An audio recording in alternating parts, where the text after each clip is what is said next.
Now that you've got the top of your paddle surface all complete, it's time to mirror this thing over and make a full model of our paddle.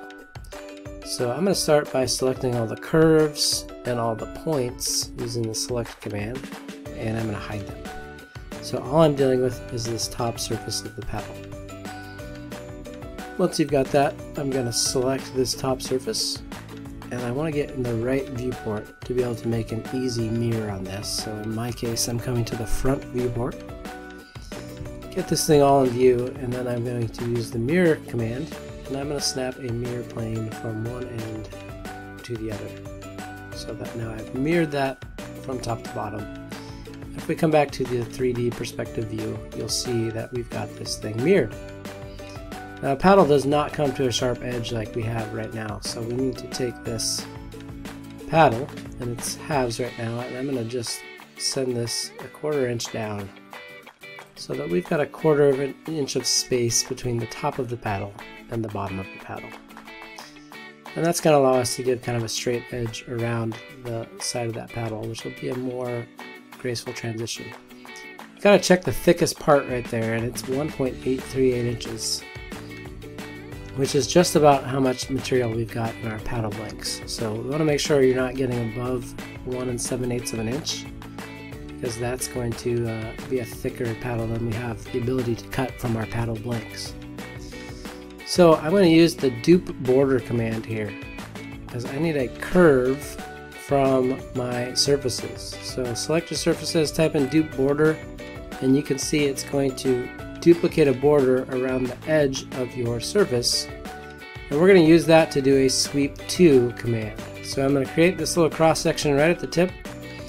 I'm going to type in sweep to, and I'm going to select my bottom rail and then my top rail from those curves that we duplicated. That straight line right there is my cross section, and I'm going to sweep to, and that's going to create this nice straight segment in between the two halves, which will give our paddle a more natural look as we fabricate this on the CNC router table.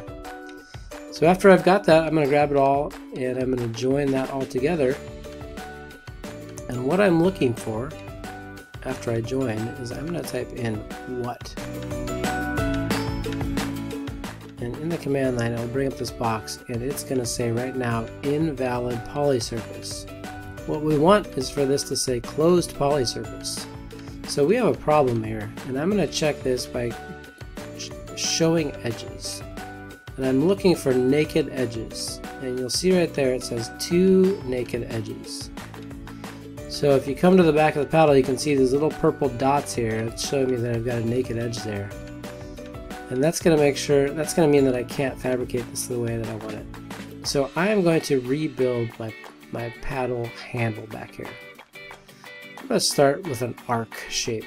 So I'm going to grab my start end radius arc, and I'm going to make a more fluid arc shape that I'm going to use to shape the back of my handle. So you can see I start this and end this, and then I'm going to pull out, and I'm going to turn off my grid snap for just a second to get this shape the way I want it. So I'm going to hit disable for a second. I'm going to shape this, and I like that nice round shape, and I'm going to use that now to trim and create a new shape on my paddle handle. Now if your paddle handle said closed polycurve before, then you don't need to do all this, but this is a way to trim up that back and make sure that I've got a good closed surface when I'm done. So I'm going to use that. I need to extract the surface on the back, so I'm going to type in extract surface, select these parts, hit enter, then I can delete those away. And now I'm left with this little segment here that I can trim away. So I'll select everything, and then after I select everything, well before that I'm going to hit explode so that my paddle is individual parts again, so that I can trim individual parts.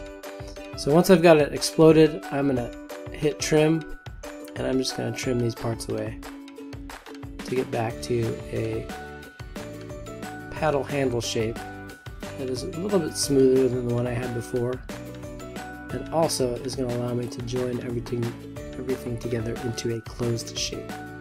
So go through here and carefully trim away the parts that you don't want. Once you've got that all trimmed away, you can hit enter to end your trim. And then of course you're going to want to grab all your parts. And we're going to join these together.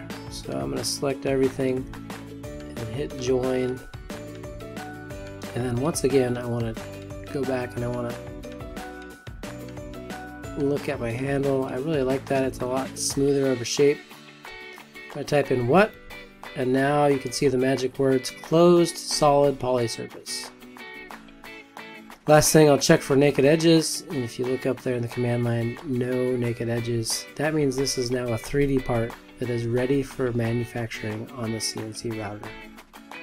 At this point you can save your file and we'll be able to move on to the next step on fabricating this with Aspire.